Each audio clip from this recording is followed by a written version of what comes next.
Msanii wa nyimbo za injili kutoka Kenya, Linet Munyali maarufu kama Size 8 na mumewe Samuel Muraya, DJ Mo wamefunguka kwa uaminifu kuhusu changamoto na hisia walizozipitia wakati wa kutengana kwao kwa miezi 7 mwaka wa 2024.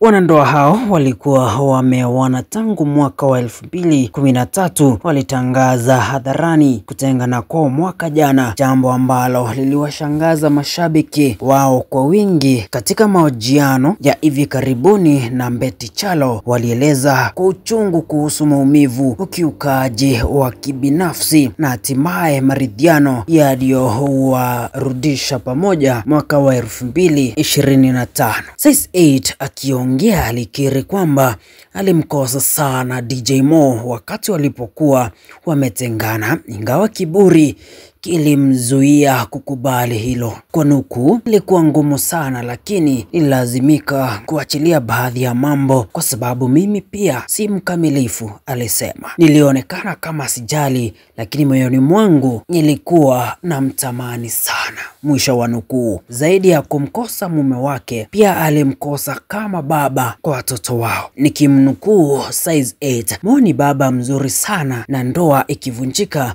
ni watoto ndio huumia zaidi, akisisitiza umuhimu wa ushauri kwa watoto katika hali kama hizo. Size 8 aliendelea akasema binti ya Wambo aliumia sana kutokana na kutengana kwao. Size 8 alikumbuka tukio la kusikitisha ambapo mwalimu wa darasa wa Wambo alipiga simu kusema kuwa msichana huyo mdogo alikuwa ameungua kilio shuleni kwa sababu baba yake anaishi kwenye nyumba nyingine, na tukio hilo lilikuwa kama kengele ya tahadhari kwake. Kwa nukuu, nilitambua kuwa nilikuwa nimejawa na ubinafsi kidogo, Size 8 alikiri. Sikuwaza kwa undani jinsi hali hiyo ilikuwa ikimuadhiri mtoto wangu, mwisho wa nukuu. DJ Mo naye alipitia kipindi kigumu akiwa mbali na familia yake, hasa watoto wake. Aliwachukua watoto kwenda likizo bila Size 8, lakini alikiri kuwa lengo lake halisi lilikuwa ni kumkaribia tena mke wake. Nikinukuu, nilikuwa nikienda kuona watoto